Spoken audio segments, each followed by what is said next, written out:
নমস্কার, কেমন আছেন সবাই? আমার ব্লগে আপনাদের সবাইকে স্বাগত জানাই। তো আজকে পুরীর বিচের ধারে যে ছোট্ট ছোট দোকানগুলো থাকে না, সেই দোকানগুলোতে চলুন যাই ঘুরে আসি। ভীষণ ভালো লাগে কিন্তু। তো প্রথমেই আমরা সবাই মিলে বেরিয়ে পড়লাম আর পুরীর ওই বিচের রাস্তা দিয়ে হেঁটে যাচ্ছিলাম।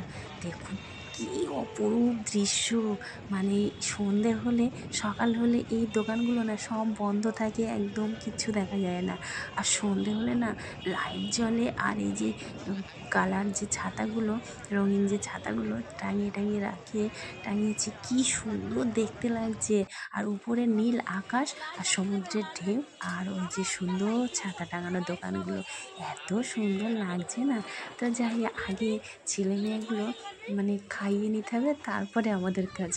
তো আমার বোন মোমো কিনছিল ওদেরকে খাওয়াবে বলে, আর পাশে একটা দোকান ছিল সামুদ্রিক মাছ কাঁকড়ার দোকান। তো চলুন দেখি কি কি মাছ বলে। এইটা কি মাছ? এইটা বাচ্চা আর এটা বড়, এটা ওইটা ভেটকি নাকি এটা ভেটকি মাছ, এরকম ভেটকি মাছ। এটা চিল্কা ভেটকি, আর এটা এটা সার্ডিন, এটা ভোলা, এটা মধু ভেটকি। মধু ভেটকি নাকি? মধু ভেটকি, মধু।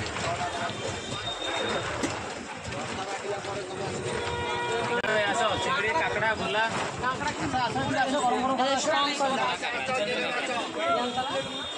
ঠিক আছে বলো। চিংড়ি আছে, চিকেন পকোড়া আছে, কাঁকড়া আছে, ভোলা আছে, ভেটকি আছে। ঠিক আছে।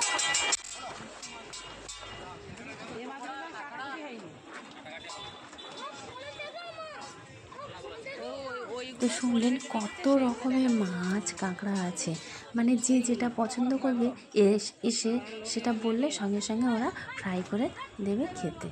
কত বড় বড় সামুদ্রিক কাঁকড়া আর শঙ্কর মাছ, অক্টোপাসও দেখলাম, বেশ ছোট ছোট, জেলি ফিশের মতন দেখতে। আর অনেক, আমি একটা নতুন নাম শুনলাম, মধু ভেটকি। ভোলা ভেটকি শুনেছি কিন্তু মধু ভেটকি শুনিনি। তো যাই হোক, ওখান থেকে মাছ দেখে তো চলে আসলাম।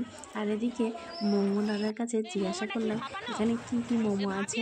তো এটা জিজ্ঞাসা করলাম এটা কি স্টিম করা? তা বলছে না, এটা কাঁচা মোমো, যে যেভাবে খাবে আমরা সেভাবেই বানিয়ে দেবো।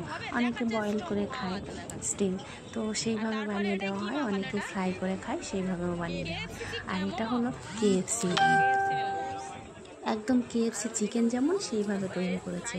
আর এই দাদা ভাজছে, আর উনি আর একটা পাশে দাদা আছে, উনি তৈরি করছে, খুব অল্প অল্প করে তৈরি করছে। আর লোকজন আসলে ভেজে দিচ্ছে, খরিদ্দার আসলে ভেজে দিচ্ছে।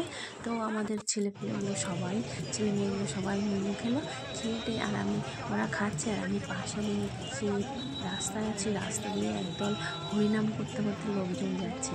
তাদের দেখুন প্রত্যেকজনের মাথায় না অরেঞ্জ কালার টুপি আছে, মানে জগন্নাথ দেব মন্দিরে যেমন অরেঞ্জ কালার পতাকা থাকে, তেমনই সবার মাথায় অরেঞ্জ কালার টুপি। ওরা কিন্তু উড়িয়া ভাষায় হরিনাম সংকীর্তন করছে, বুঝতে পারছি না, কিন্তু হরিনাম সংকীর্তন করছে সেটা বুঝতে পারছি। মাঝে মাঝে জয় জগন্নাথ বলছে। তো এই যে দোকানগুলোতে চলে আসলাম, কী সুন্দর সুন্দর অপরূপ অপরূপ জিনিস দেখে না চোখ ধাঁধিয়ে যাচ্ছে। ছোট্ট ছোট্ট একটু ফ্যান। আর এদিকে ব্যাগের দোকানে চলে আসলাম, তো অনেকক্ষণ ব্যাগের দোকানে কাটিয়ে নিলাম, মানে অনেকটা ব্যাগ কেনা হয়েছে। দিদিও এক গাদা ব্যাগ কিনেছে, বোন কিনেছে, আমার শাশুড়ি কিনেছে, আবার আমিও কিনেছি। তো যাই হোক, অনেকটা সময় চলে গেল ব্যাগের ওখানে। এবারে ব্যাগটা কিনে এবার যাচ্ছিলাম, যেতে বিচের পাশ দিয়ে যেতে যেতে এই দাদা আর এই ভাইয়ের সঙ্গে দেখা। দেখুন কি অপরূপ একটা মহাদেবের মূর্তি বানিয়েছে এই সমুদ্রের বালি দিয়ে। দেখুন পাশে সমুদ্রের ঢেউ আসছে, আর ওই যে মহাদেবের মূর্তিটা বানিয়েছে।